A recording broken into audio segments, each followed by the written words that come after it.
Boa tarde, meu nome é Rafael, eu sou repórter do jornal Estado de São Paulo.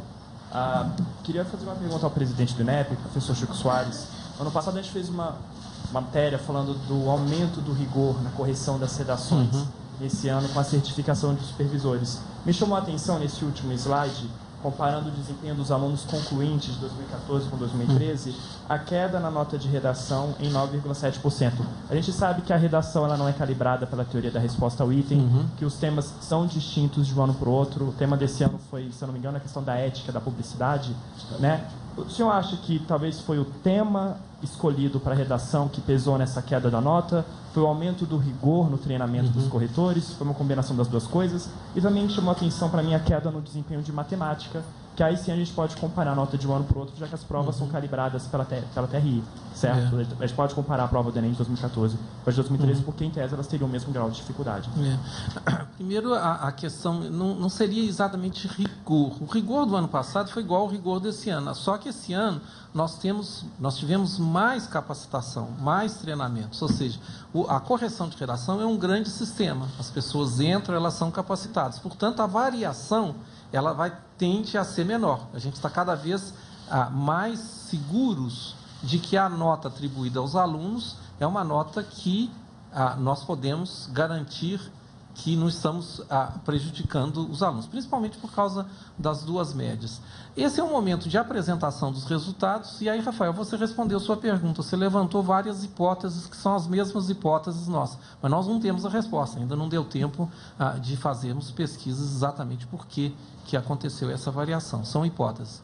Mas o senhor pretende fazer essa pesquisa para tentar entender melhor por que o rendimento dos alunos em redação... Perdão, desculpa. O INEP pretende se debruçar sobre esse tema, presidente, saber por que o desempenho dos estudantes em redação teve essa queda de 9,7%? É uma queda significativa, não, na opinião do senhor?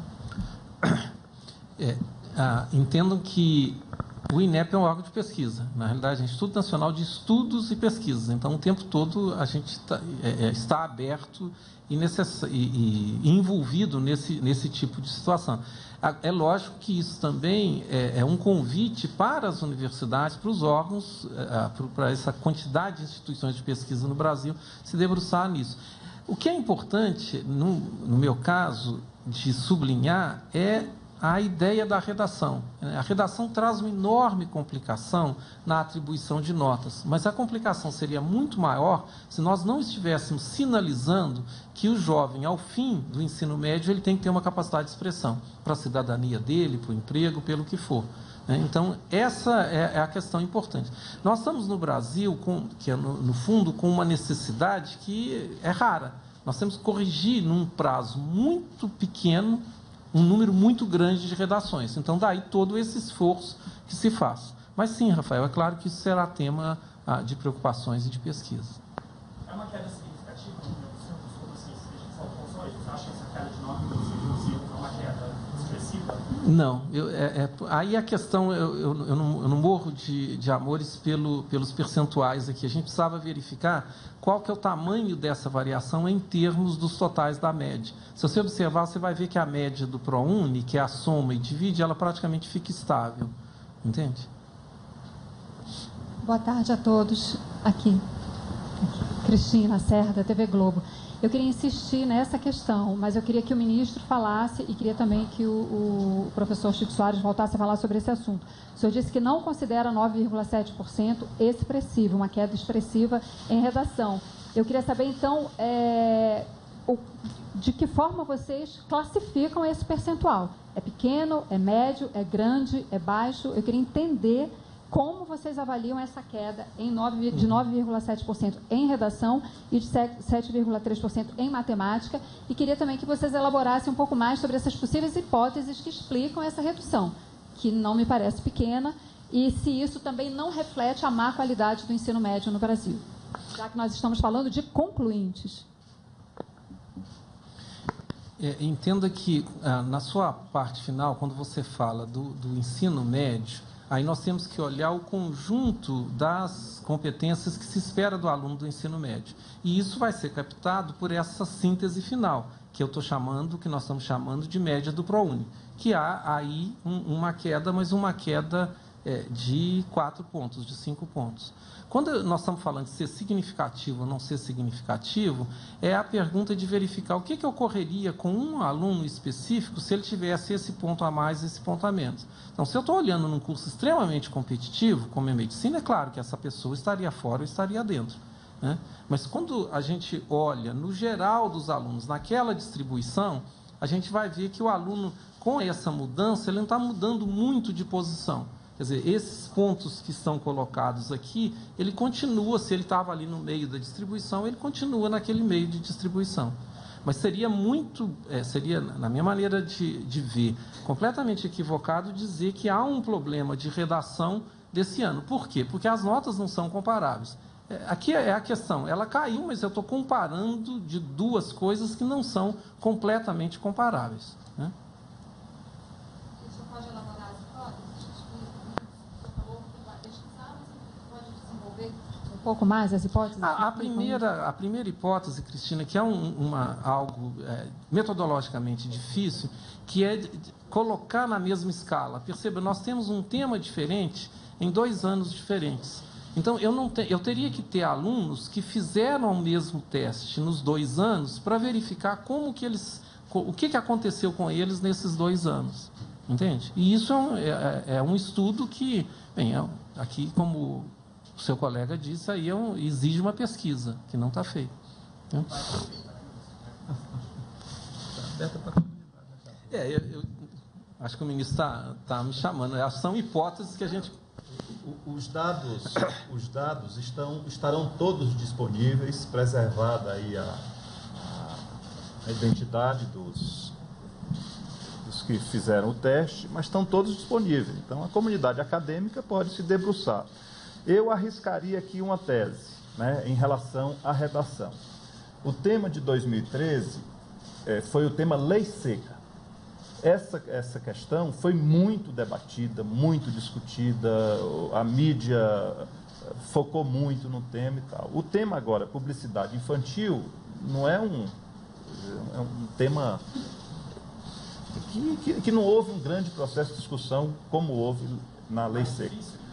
Eu não diria mais difícil, isso é relativo, entendeu? É muito relativo isso.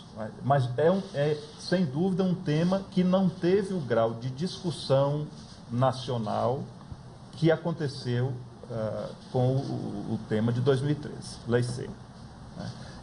Bom, o estatístico é o professor Chico, eu sou engenheiro, e eu arriscaria, assim, até pensei nisso um pouco, quer dizer, o que é que significa queda, o que é que significa estabilidade, o que é que significa elevação. De novo, entra um componente muito subjetivo. Eu arriscaria um palpite subjetivo meu, né? Eu diria que variações para mais ou para menos, numa faixa de até 5%, eu consideraria estável. Variações acima de 50%, eu consideraria realmente uma variação. Então, no meu entendimento, uma elevação, né, das notas da proficiência em ciências naturais e há um decréscimo em matemática e em redação. Com todo essa data vênia já em relação à redação. Mas essa variação que o senhor falou, o senhor considera então que não é uma estabilidade? Isso é sim, estou dizendo, mas isso é um conceito subjetivo meu. Eu diria, a minha opinião é de que houve uma queda em matemática e em redação. A minha opinião é essa. E houve uma elevação... Sim, mas como o senhor qualifica essa queda? Isso que eu queria entender. 5%, vamos 5% eu classificaria como margem de erro. Tá certo? Acima de 5%, de cada 5%, um grau aí... Uma queda superior à margem. Considerável, uma queda significativa?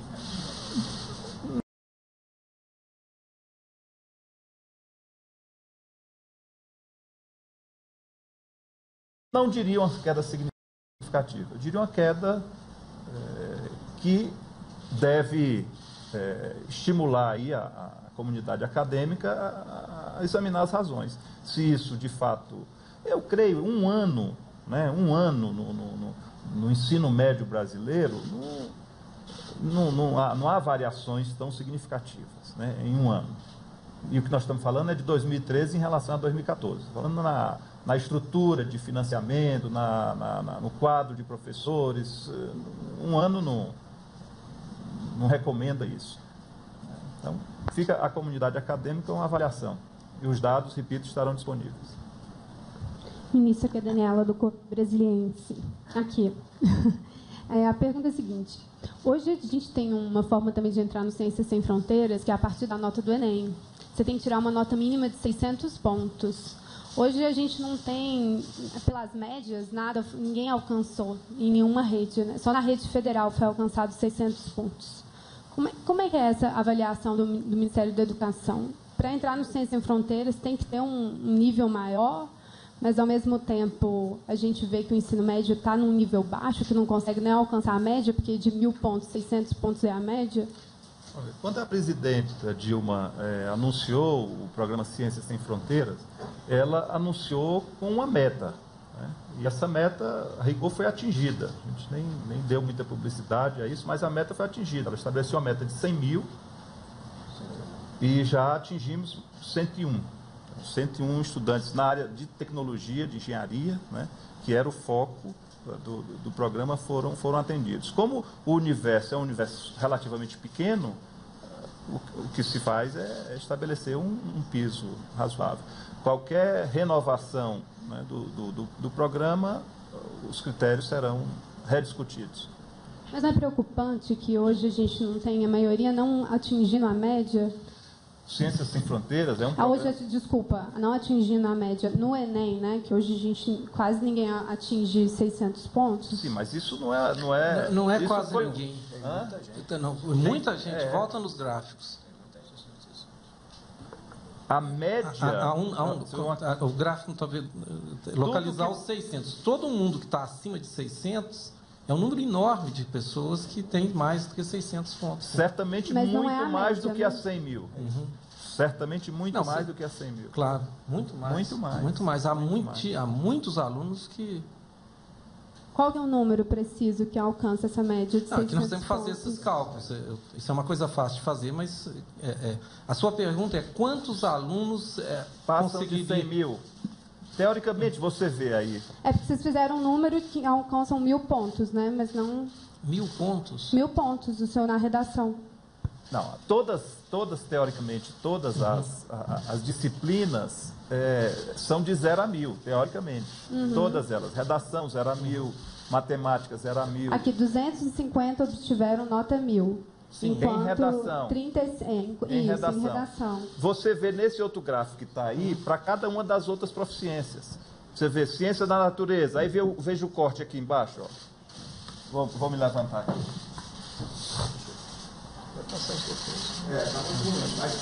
Mas você... Toda essa faixa de pessoas daqui para cá passaram de 600 na beleza. Toda essa faixa de pessoas daqui para cá passaram de 600 Cadê matemática aí? Toda essa faixa aqui passou de 600. Em matemática, Matemática é onde a gente tem o maior desafio, né? Onde tem uma quantidade menor de pessoas. Como? Aqui você tem o pico em matemática, está muito abaixo, está aqui nessa, que faixa é essa aqui? O pico de matemática está na nota 400. Se aproxima do 400 para mais e para menos em matemática. Nas outras, ó, essa aqui está mais para 500, linguagens e códigos, e nas outras duas. Essa aqui está se aproximando de 600 como ponto de média aí. Média ou moda, professor? Aí é moda. É claro que o INEP está à disposição para esses pedidos de informações específicas. Então, sendo o caso, claro que a gente coloca à sua disposição. Se quiser saber exatamente quantos participantes ou quantos concluintes, claro. O número que é mais, não sei se vocês perceberam bem, são 3 números. Um número é inscritos, são 8.700.000. Desses inscritos, só efetivamente foram fazer as provas 6.200.000. Esse é o número de participantes. Isso. Agora, o que afere a evolução, o estado como está o ensino médio brasileiro, é a análise desse 1.485.000, que são os concluintes do terceiro ano. Uhum. Ministro, presidente, Flávia da Folha, só algumas dúvidas, mais uma vez voltando à média dos concluintes. Primeiro, como é que vocês avaliam de uma forma geral essa diferença do desempenho dos concluintes em 2013 e 2014? Quer dizer, aumento da média, um pequeno aumento em 3 objetivas, uma queda em matemática. De uma forma geral, como é que vocês veem essa oscilação de um ano para outro? Se ele é semelhante em relação aos anos anteriores, de 12 para 13, é normal? Eu não tenho isso, Flávia. É uma coisa que a gente... nós colocamos 12, 13 e não colocamos... 13, 14. 13, 14, desculpa. Essas flutuações... Deixa eu chamar a atenção para o fato de que essas comparações são muito mais difíceis aqui no Enem do que na Prova Brasil ou no SAEB. A Prova Brasil, as escolas todas, elas participam. Então, tem muito mais segurança do que eu estou medindo esse ano, é o mesmo que eu estava medindo no ano passado.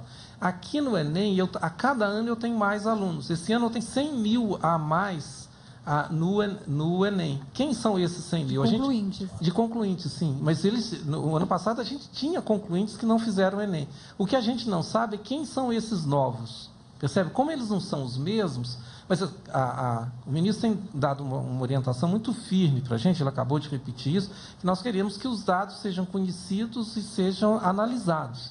Então, nesse caso, a ideia da comparação é uma ideia mais importante do que o detalhe aqui.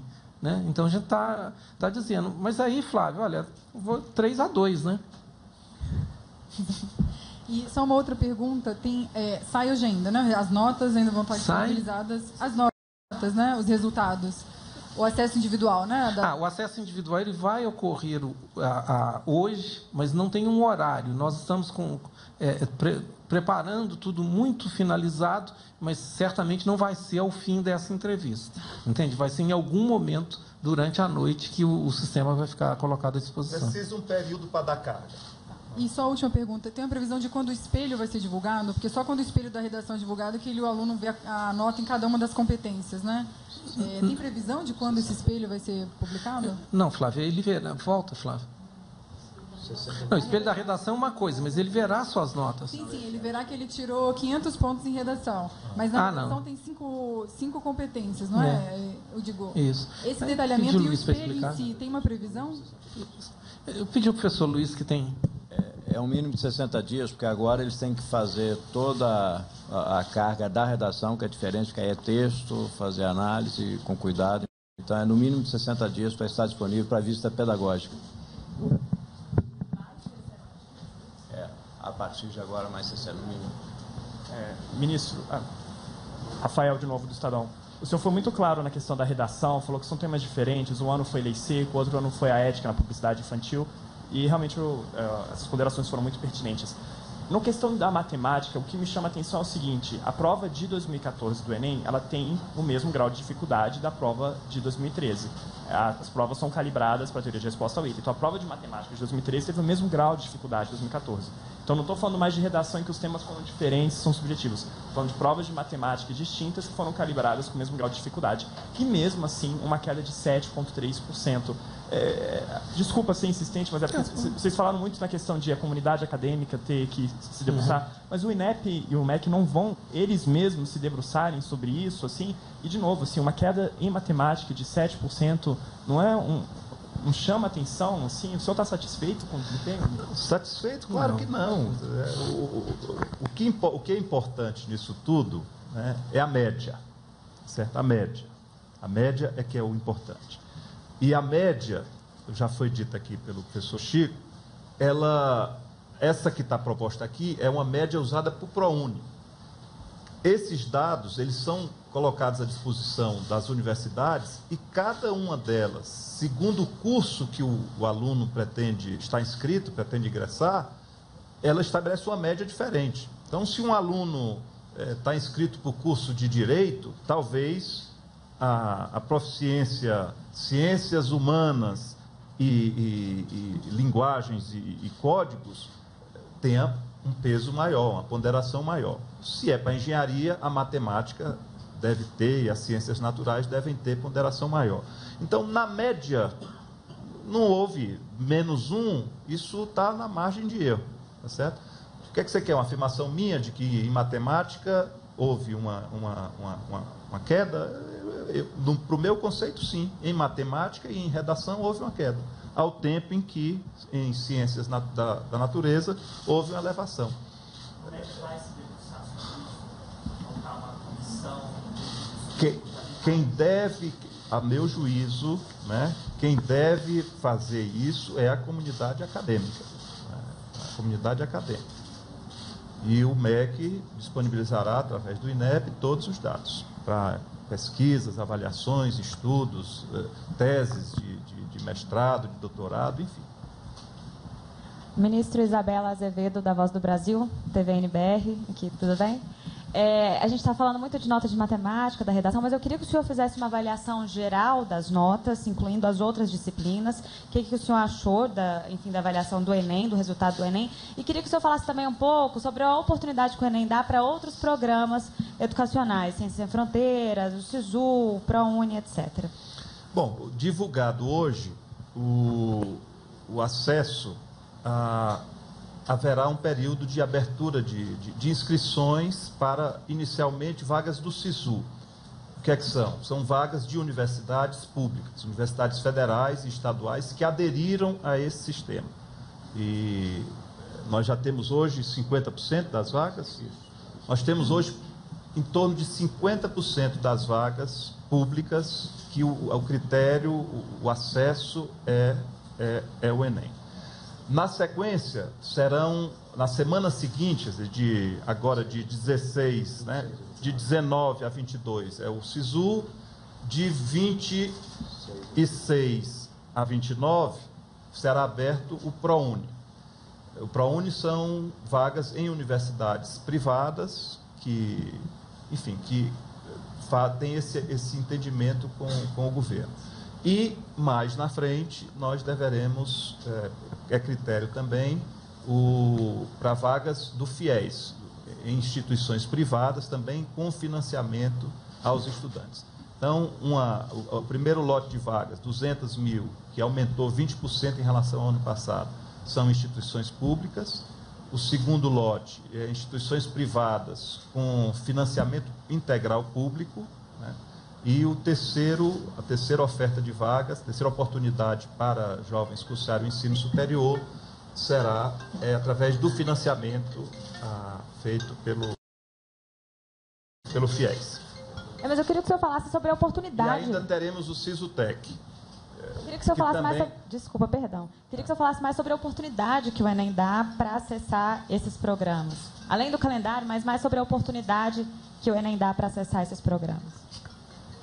Oportunidades são essas vagas que nós estamos falando. Inicialmente, 205, acesso a ensino superior ou tecnológico. Isso é o sentido do Enem, além de, naturalmente, ser um instrumento importante para a gente avaliar a qualidade do ensino médio.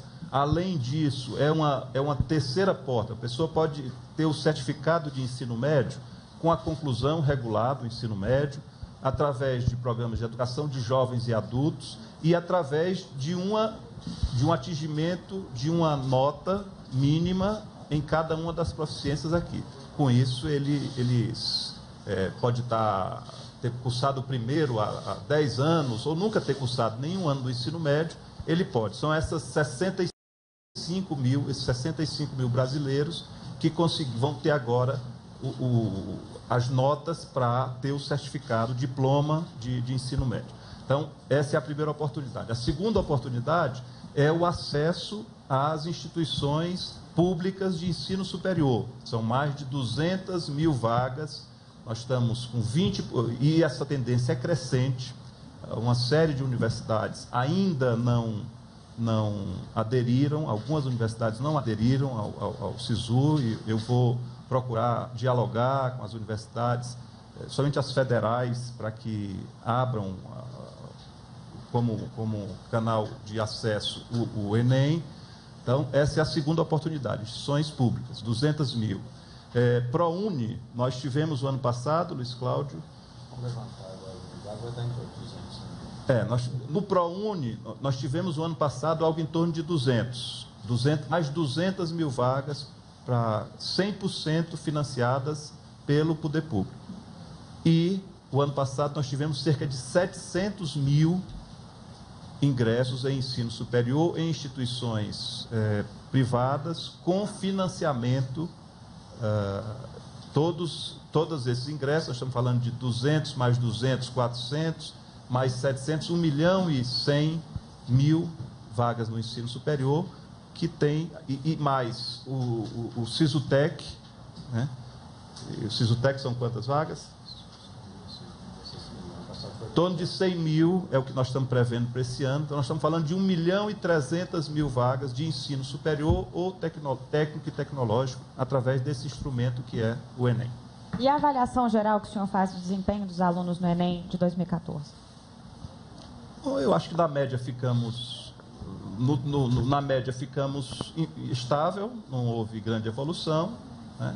E, a meu juízo, caímos em matemática, caímos em redação, melhoramos em ciências naturais.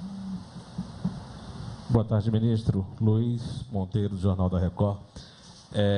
O senhor falou que ficamos numa média estável no resultado geral. Queria saber, nessa nova gestão do Ministério, que o senhor está chegando agora, o que o senhor pretende fazer para, de uma forma geral, melhorar a qualidade do ensino médio no Brasil, para que nos próximos anos esse resultado geral seja melhor ainda no exame do ensino médio? Bom, primeiro, importante que a gente diga isso, do pré-requisito, né, que vai pautar a minha atuação aqui, seguindo as orientações da presidenta Dilma, de muito diálogo com os demais sistemas. Se você olhar os números de matrículas, né, a rede que cursaram, mais de 70% são alunos em escolas estaduais, né? As vagas do ensino médio estão concentradas nas redes estaduais de educação. Portanto, é fundamental uma parceria com os secretários estaduais, com quem já me reuni, e com os governadores com quem pretendo conversar. Já visitei um estado e a meta vai ser um por semana, né, visitando em loco, além do que eu vou ter a oportunidade de conversar com alguns aqui. Penso eu que a melhoria do ensino médio deve estar associada ao crescimento, à ampliação da oferta de vagas em tempo integral. Então, essa será uma meta que nós vamos perseguir e é um compromisso da presidenta Dilma. Onde, analisando aí os dados do IDEB de 2013 e de 2011, onde houve maior evolução de ensino médio, foi relacionado à ampliação da oferta de matrículas em tempo integral. O Wellington, da Rede Amazônica. Aqui. Ministro, aqui a gente vê o recorte regional, que os participantes das regiões mais pobres, eles têm notas mais baixas. E aí, mesmo numa comparação entre os mais pobres, Norte e Nordeste, o Norte, que é mais pobre ainda, leva mais desvantagem, ficando em algumas áreas aqui até 30 pontos abaixo da média nacional. Essa questão, esses dados levantados, eles ensejam políticas específicas para algumas regiões para corrigir essas desigualdades ou no caso do resultado aí do Enem, seria mesmo só para classificação para ProUni, SISU? Ele serve também para políticas públicas? Claro que sim. Nós temos hoje uma avaliação que é feita a partir da Prova Brasil e leva em conta a regularidade dos jovens ao longo dos anos iniciais, anos finais ou ensino médio, que é o IDEB. Esse é que é efetivamente o indicador que o MEC tem como oficial para avaliar, para direcionar, para, enfim, ser o termômetro das políticas públicas. Certo?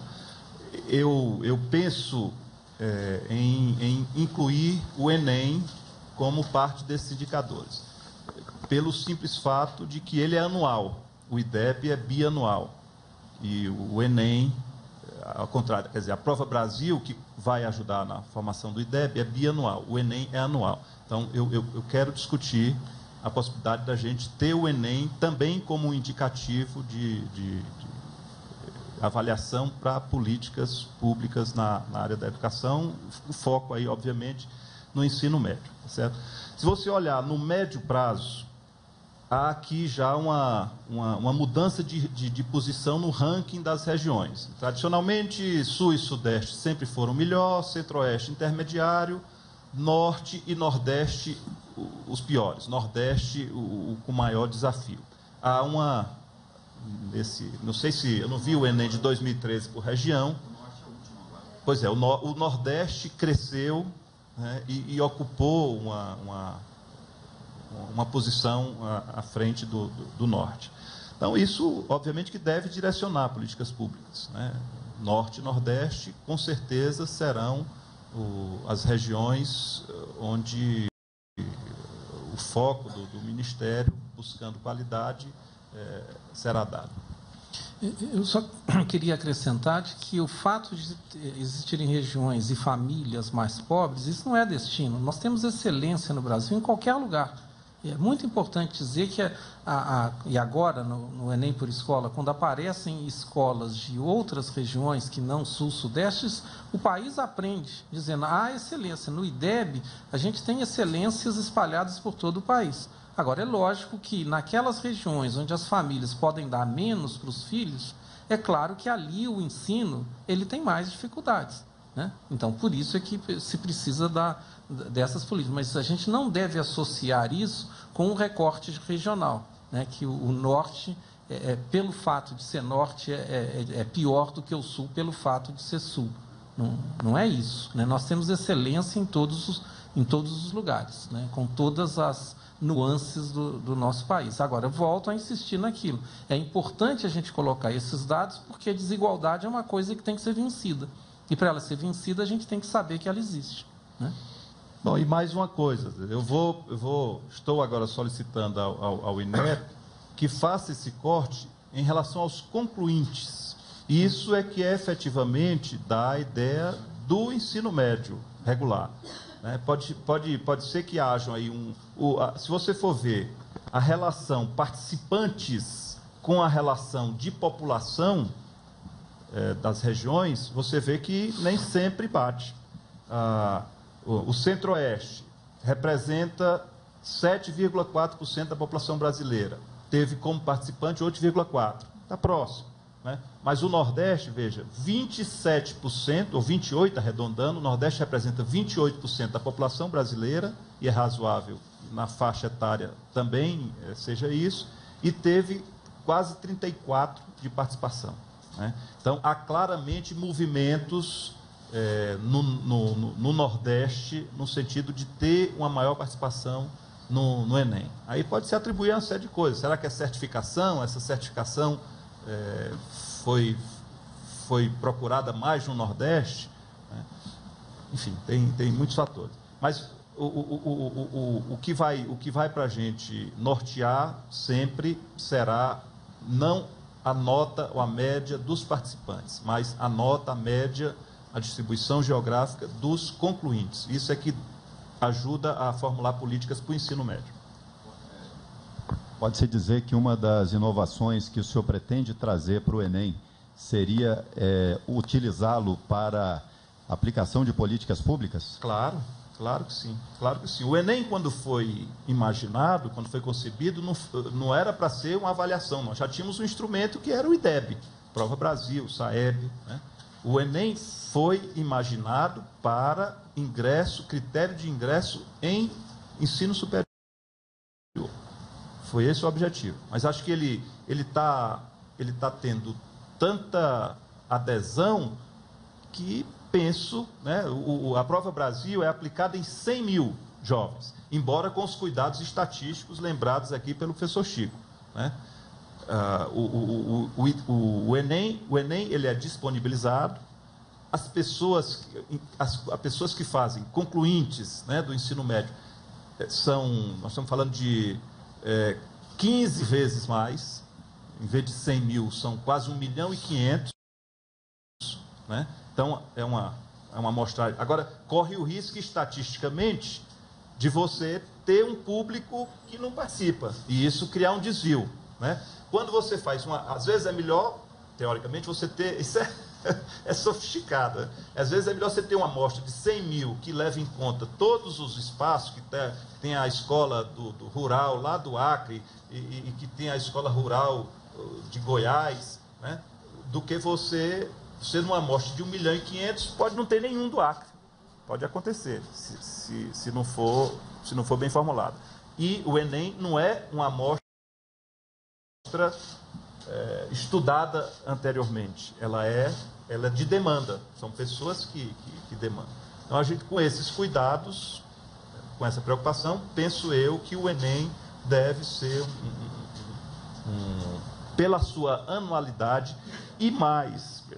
A minha preocupação é o seguinte: uma coisa é você dizer, está aqui uma prova, eu vou aplicar na escola Getúlio Vargas de Farroupilha, no Rio Grande do Sul. Aí sorteia lá o aluno, entrega o aluno a prova, e o aluno vai dizer, isso aqui, eu não estou com vontade de fazer isso não. Não faz, isso não vai ter nenhuma consequência para ele, né? E pronto, e pode entregar isso, pode estar burlando, ou pode estar camuflando os indicadores. Ao tempo que, se o Enem é uma avaliação que lhe dá a chave para ingressar nas melhores faculdades do Brasil, para ingressar nas universidades privadas com bolsas integrais e em universidades privadas com financiamento de bolsa, o aluno vai procurar dar o melhor de si. Então, aí certamente ele vai fazer o seu melhor. Então, isso, a meu juízo, afere melhor, né? Afere melhor. Mas, repito, tudo isso tem que ser discutido, tem que ser avaliado para que efetivamente se transforme. O que eu pretendo também, né, levar a presidenta Dilma a proposta de que a gente possa, no mais rápido espaço de tempo possível, aproveitar tecnologias, né, e realizar o Enem de forma remota. Ministro. Posso, claro. A minha pergunta era essa. O senhor falou, há uns 4 dias atrás, sobre uma proposta de realizar a prova online, né, computadores. Queria que o senhor detalhasse um pouco e também falasse sobre algo que já é discutido há muito tempo com relação à realização de mais de um Enem por ano. Não, sinceramente, bom, eu começando pelo fim, sinceramente, eu não vejo, assim, acho que a gente tem outros desafios mais emergentes, mais urgentes, do que fazer uma segunda edição.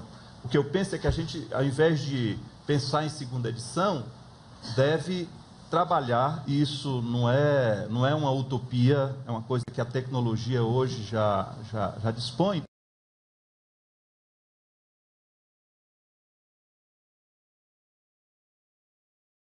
para que a gente possa ter Enem o tempo inteiro. Ter Enem o tempo inteiro, a possibilidade de você fazer Enem toda hora, todo dia, quando quiser, né? Óbvio que você tem que fazer um esforço concentrado ao final, início de ano, nos últimos, enfim, no primeiro mês do ano, nos primeiros 20 dias, nos últimos 15, 20 dias que antecedem o fim, 20 dias após no início do ano seguinte, para não, com essa operação tão grande, né, grandiosa como é a operação do Enem, você ter diversos locais espalhados no Brasil com terminais de computadores, salas seguras, com vigilância, com acompanhamento, com fiscalização, em que você possa distribuir. De maneira que eu digo o seguinte, concluintes do ensino médio podem fazer o Enem em 30 locais, 50 locais num estado pré-determinados, no período de 15 de dezembro ou de 10 de dezembro a 20 de janeiro. E ele entra no computador e se inscreve com a data, marca uma data em que ele vai fazer. Lá vai estar um terminal de computador, né, em que, e para isso o passo fundamental é que você tem um banco de perguntas, um banco de questões aferidas, checadas, testadas, avaliadas, rechecadas, para não ter nenhum problema.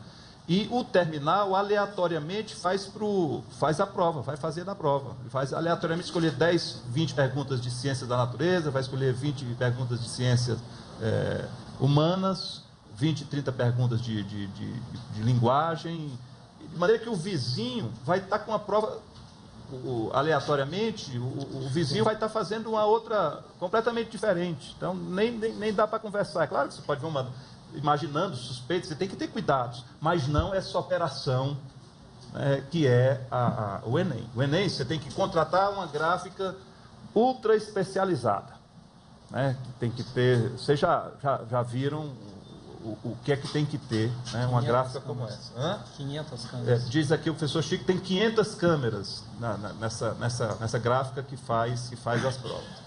Você tem depois que contratar uma estrutura de logística aí, de segurança e distribuição também mega, né?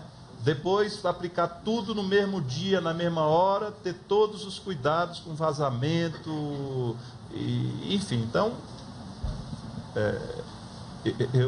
eu penso que é muito razoável, né, a gente evoluir para esse sistema. Ter algumas salas seguras.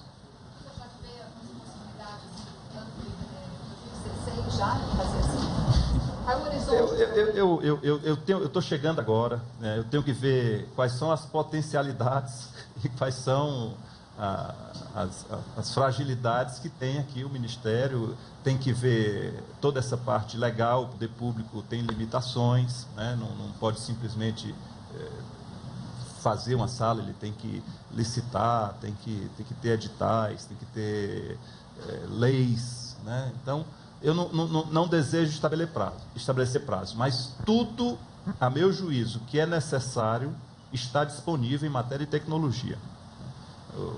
Acho que o primeiro passo para isso seria fazer aí um grande edital público para os professores apresentarem perguntas, constituir comissões por temas para aferir essas perguntas. Quando a gente fizer um banco razoável, né, uma quantidade razoável, aí superior a 5, 6, 7 mil, 8 mil itens, aí acho que está no ponto. E esses bancos, você não tem que ter nenhum cuidado, nenhuma preocupação com segurança, porque eles podem ficar abertos para consulta. Se uma pessoa conseguir decorar 8 mil questões de matemática, é um gênio, né? Não precisava nem fazer o Enem. Não sei se estão fazendo um banco dos itens, estão? Estão fazendo, mas deve ser muito pouco. Se tiver 8 mil para tudo, talvez é muito. Nós precisamos de, no mínimo, aí umas 40 mil. Só para o Enem. Eu estou falando, tudo que eu estou falando aqui é relativo ao Enem. Tudo que eu estou falando é relativo ao Enem. Não estou falando das outras coisas. Quando eu falei de substituir Prova Brasil, da possibilidade de abrir essa discussão, é também relativo ao Enem. Relativo ao ensino médio.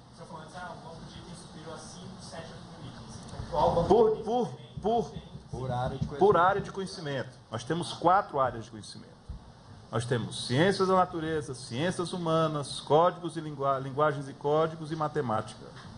Todos eles com suas tecnologias. Ministro, deixa eu voltar rapidamente para a questão da redação, porque eu estava vendo aqui, quando a gente vê o número, aqueles números detalhados do resultado da redação dos participantes, portanto, aquele universo muito maior, de mais de 6 milhões de participantes, e não dos concluintes, que é um universo menor, a gente vê, por exemplo, 529 mil, portanto, mais de meio milhão, tiraram nota 0. Se você soma todos os que tiraram até 600 pontos em redação, dá algo como 5 milhões de participantes que tiveram a nota de redação abaixo de 600 pontos. E apenas 1 milhão e 200, 1 milhão e 300 mil, grosso modo, aqui nas contas feitas bem rapidamente, que conseguiram tirar acima de 600 pontos.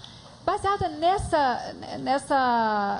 nesse detalhamento do desempenho em redação, como é que o senhor avalia o desempenho dos estudantes brasileiros em redação? Considerando que o Enem serve para a gente avaliar a qualidade do ensino médio e que redação é um ponto importante, porque é quando o aluno realmente mostra que ele consegue desenvolver um raciocínio, se expressar, enfim, né, que ele é mais do que um analfabeto funcional, digamos assim.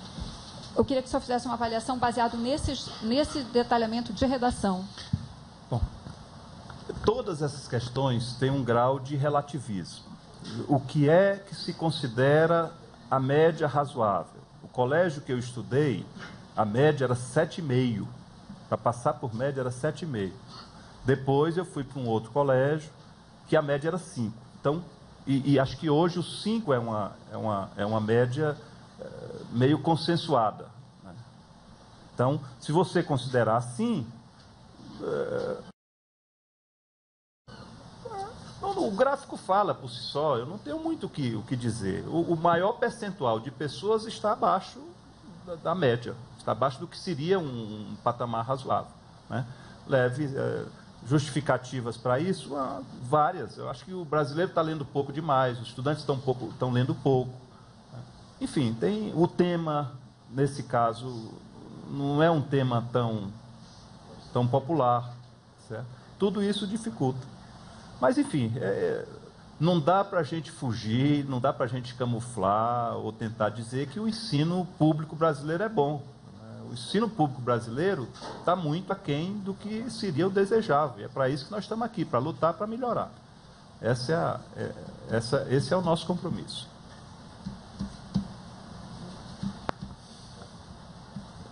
Oi, boa tarde. Aqui é a Juliana, eu sou do Correio Brasiliense.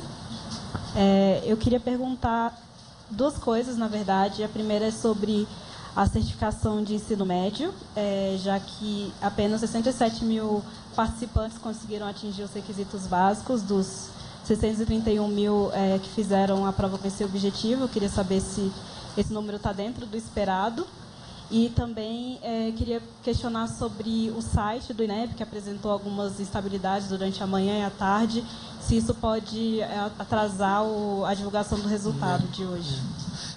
O site, hoje, nós começamos uma coisa que vai se perdurar nos próximos dias, que são os ataques, grupos que querem derrubar o site. Então, não é uma instabilidade do site, mas é uma dificuldade de dar conta. Vocês não imaginam quantos ataques que o site passa a ter nesse momento. Isso está sendo tratado. Hoje já foram detectados. Nós estamos enfrentando, estou com um grupo técnico de uma empresa contratada dentro do INEP, porque nós já estamos passando por esse tipo. Mas isso é absolutamente comum. Na hora da inscrição ocorre, é uma coisa impressionante, né? A quantidade de pessoas que querem derrubar o site. A certificação não é nenhuma oportunidade que o sistema oferece para quem não está certificado. Aqui existem duas posições muito distintas na discussão educacional brasileira. Tem uma discussão que fala a certificação deve se dar pela escola, ou seja, a gente deve oferecer o EJA para o aluno, e esse aluno, então, ao término do EJA, ele está certificado como aluno do ensino regular. O Enem é uma outra via, onde o raciocínio olha, se você aprendeu o que se esperava que você devesse aprender, você deve ser certificado. Então, são linhas diferentes, não é a única maneira, mas é interessante que num país com tanta gente que não terminou o ensino médio, se ofereça essa oportunidade. Agora, não é fácil.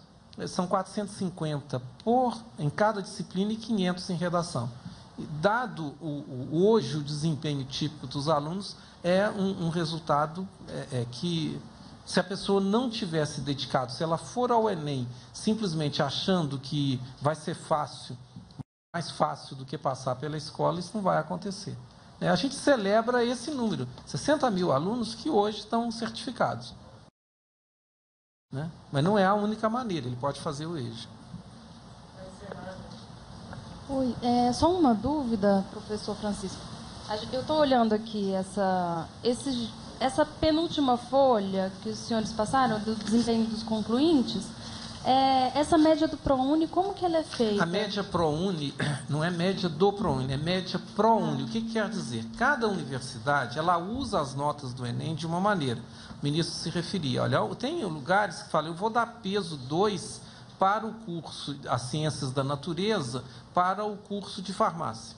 Eu vou dar peso 3 para a redação no curso X. Então, cada universidade tem a sua regra. O ProUni tem uma regra que é muito simples, é a média aritmética das 5 notas. Soma 5 e divide. Soma e divide. É porque eu fiz isso e não deu certo. Não sei se eu estou ruim de matemática. Esse é um problema. Não bateu aqui. Você está tirando média das médias. A gente tirou a média dos concluintes. Ah, tá. Não é a mesma coisa. Entendi. São muitos detalhes. Você não pode tirar a média de média e achar que vai dar a média, as médias cada que estão... nota dessa é uma média e aí eu não poderia Isso, eu teria que somar todo mundo. Ah, entendi. Tá, obrigada. Uhum. Não, esse é o critério, Rafael, para a gente fazer comparações. Ela só vale para o aluno concluinte. Mas essa é a síntese. Nesse caso... Está lá em cima, alunos concluintes, claro.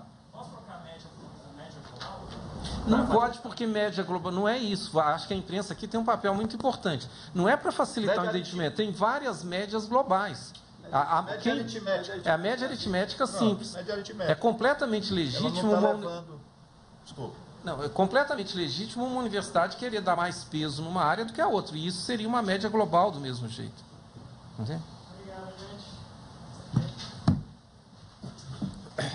Bom, obrigado a vocês. Maiores informações podem ser